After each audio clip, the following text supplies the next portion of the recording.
What's up, y'all? It's your boy Kairas, and I'm bringing you the definitive guide for Fury Warrior in 11.05. I thought I would make this guide to help you guys out and get y'all some rating. So I'm just going to get straight into it. I'm 1887 in solo, 2085 in 2v2, 1784 in threes. I haven't done a lot of threes yet. I've just mostly done like randoms, no voice. Twos, same kind of thing, no voice, no nothing. Solo shuffle, same kind of thing. I'm 29 and 5 or 29 and 6. Think I'm about 2300 MMR, 2400 MMR at the moment. Each time I queue, I get about 70 to 90 rating so far, which is quite a bit of rating. Each time I queue, once you start queuing at this kind of rating, it's kind of hard because the season it's deflated. So, there's only like certain times you can queue. Otherwise, you'll be sitting in solo shuffle for an hour because there's only so many people on the ladder right now that are above 2200, 2300, 2400. I think in 3v3 there's less than 100 people that are above 2400 currently. So right now, if you are around 1900, 2k, you are pretty much, I would say, pretty much like at gladiator type rating because the ladder is so deflated at the moment. So to get straight into it, I've got good win ratios on all the brackets. Played Mountaine, Slayer. Slayer has way more finishing power over Mountaine. Slayer tends to do more damage overall, depending on the comp you're facing, what you're fighting, and everything else. And the thing with Slayer is you do have options, as where I like to call it Thunder Warrior, basically, because you're using Thunderclap. You're basically going around that whole thing.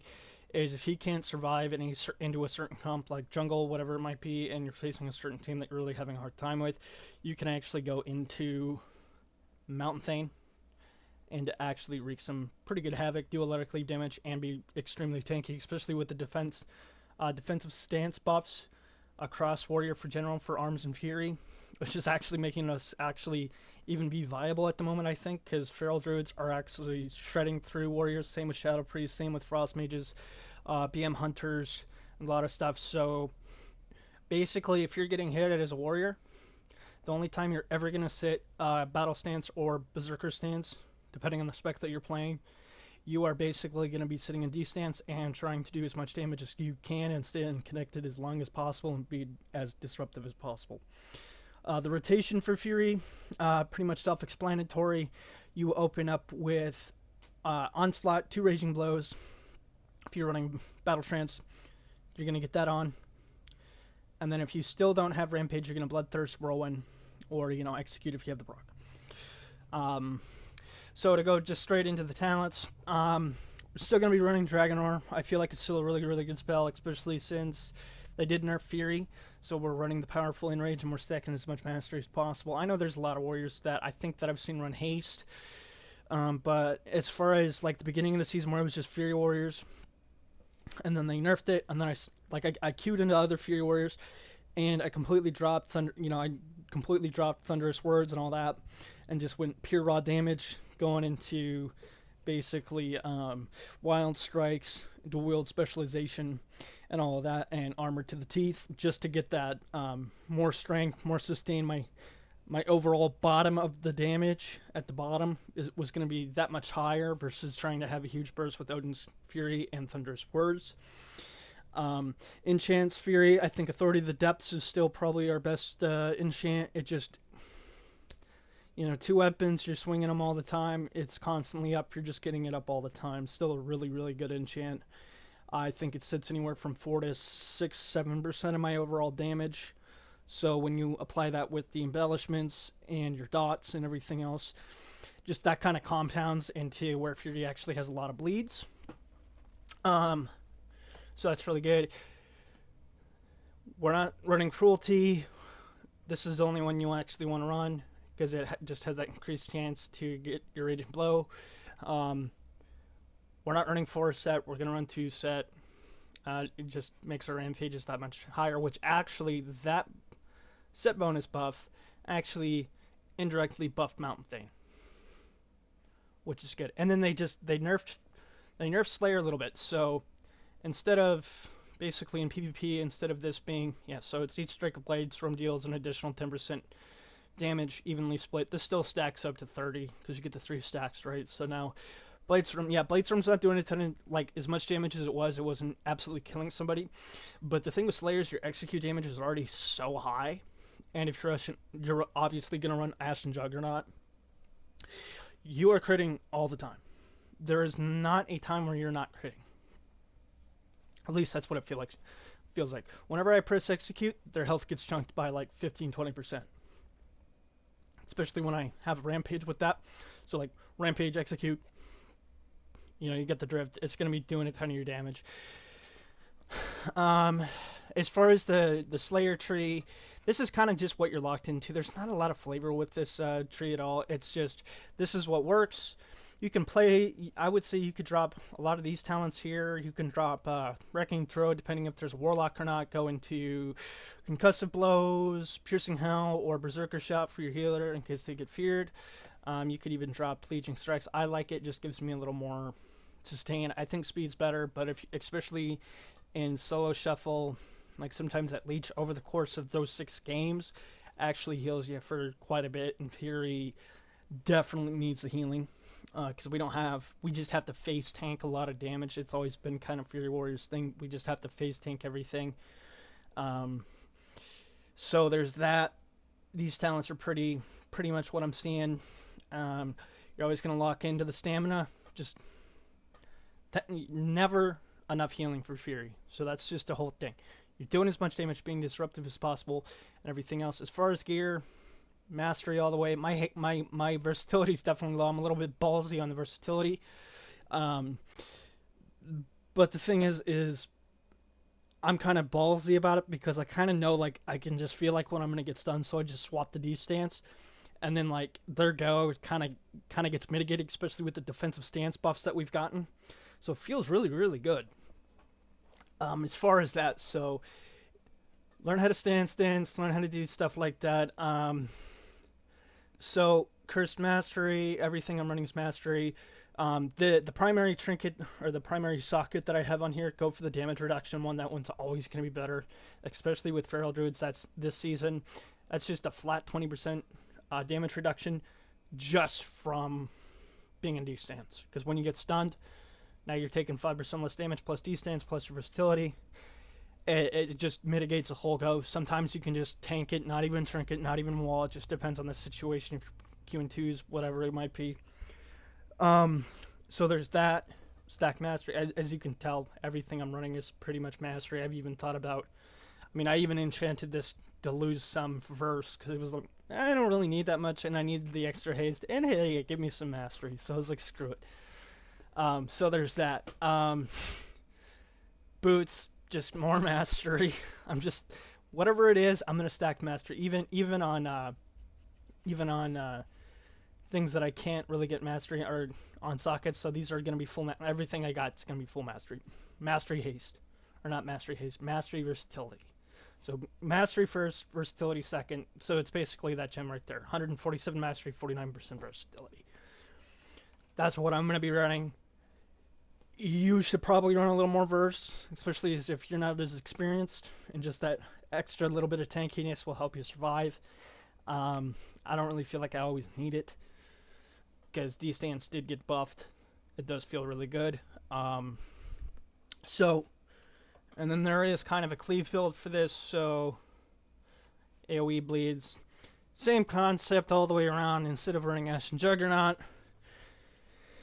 you're running full meat cleaver, and your priority changes in your rotation a little bit, and the only thing that really changes is instead of prioritizing, let's say, Raging Blow, you do want to press Raging Blow, but it does change, and the reason is because Reap of the Storm. So when you hit a certain amount of targets, for each Bloodthirst that hits a target, you have a 20% chance to cause you to unleash a Flurry of Steel, striking all nearby enemies for X amount of damage and applying overwhelmed.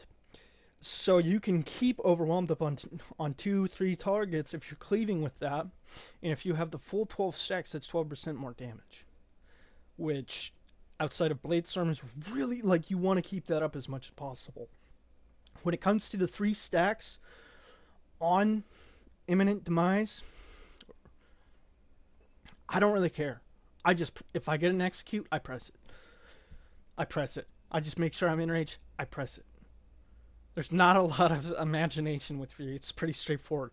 Get execute, press it. Make sure you're in rage. Don't execute with capped rage. You want to spend as much rage as you can because you want to get your Blade Storm and your Recklessness back as quickly as possible. So that's pretty much a priority. Get Recklessness, Blade Storm back as much as possible because you get the 2 Bloodthirst and Blade Storm with Unhinged. Fury is basically just stay on one target, stay on the target that you can is easily hit and force a kill. Sometimes you do have to make swaps and you'll lose the frenzy. But honestly, it doesn't feel that bad, at least for me. Like, coming in from Dragonflight to now, it doesn't bother me anymore. Okay, so Mountain Thane. This one is kind of an interesting one. So they did buff Mountain Thane a lot. They buffed it a lot. So the thing with Slayer versus Mountain Thane. Lightning Strikes does hit hard. It hits exceptionally hard. The only thing I don't like about it is it's a little bit RNG. And in between your avatar, it's, yes, you do get some charges, and you can get some huge Bloodthirst. Like, when I'm talking huge Bloodthirst, I'm talking monstrous Bloodthirst. Like, my damage will look like Rampage Bloodbath. Like, and usually Rampage and Bloodbath will be pretty close, especially since Mountain Thane has so much just sustained pressure. I'd say the only time Mountain Thane is not feeling that great. So, like, I'll just show you. I'll get this target dummy down to low health, right? So our rampages with this spec are going to be hitting harder. And the thing with Mountain Thane, you could even probably just drop all your haste because you're going to have more. You're going to have more damage, or not more damage. You're going to be able to generate more rage with this spec. It feels like. I feel like I have more rage. Okay, so I've got my buff here, which is Burst of Power, which makes your Bloodthirst deal more damage. I'm just going to burst, and I'm just going to show you guys how hard this actually hits. So each time that you do damage with this spec, what you're going to want to do is make sure that you always spend those empowered Bloodthirst and Raging Blows. Even if you are capped on rage, it feels way better because Bloodthirst and Bloodbath are so small, or rather, just the normal Bloodthirst and Bloodbath, Raging Blow and Bloodthirst are so small. You want the empowered versions because they do hit way harder. Now, the only downside with this is, yes, it makes your burst a 1 minute cooldown, 1 minute 30-second cooldown. But the thing is your sustain is so much higher, so you do kind of lack some kill potential. But I'll show you here. Now, this is cleaving. Yes, you do lose out on some stuff, but as you can see, even though I was hitting 3 targets, and I do believe I have Meat Cleaver on this, yes, or improved roll, so 2 attacks. And you can do something like this because you do generate a lot more rage. You can kind of flick in between these 2 talents or even go into execute. So basically why this works is your Crushing Blows are hitting super hard, your Lightning Blasts are hitting hard. I mean, I've had Thunder Blast hit for 600k in PvP. Lightning Strikes, they're always going to hit hard. I've even thought about doing something like this. I've seen this work a little bit, but since they did buff this way more, it does feel a lot better. And you can drop a few things around for basically getting Ravager or Blade Storm into Unhinged. The thing is it doesn't really. Mountain Thane, Blade Storm is a little bit small. It's a lot smaller, especially since they nerfed it so much. So for me, it's like, I don't really care. You know, I'd rather just have huge damage because your Bloodbath and your Crushing Blows are already going to be super high anyway. And since you don't really need that much haste with Mountain Thane, and they already buffed a lot of the damage with it. It's, to me, it's whatever. You're gonna keep, physical damage reduced by 2%. Thunder Blast reduces all damage you take by 8% for 5 seconds. Well, guess what? You get that a lot. So, over the course of the game, especially if you're getting trained, that is huge. It makes you a lot more tanky. I've had games where people can't even kill me because I'm in Mountain Thane. Alright, so that's another thing. You could even do something like this to make your improved Bloodthirst just more damage. That's something I like. The reason why the Bloodbath thing works with all of that is Blood Craze, because you're able to get the stack, so you can basically... I've had games where I literally Bloodthirst, and once they're below 35% health, they just die. I've gotten a random avatar proc and then a crit and they die.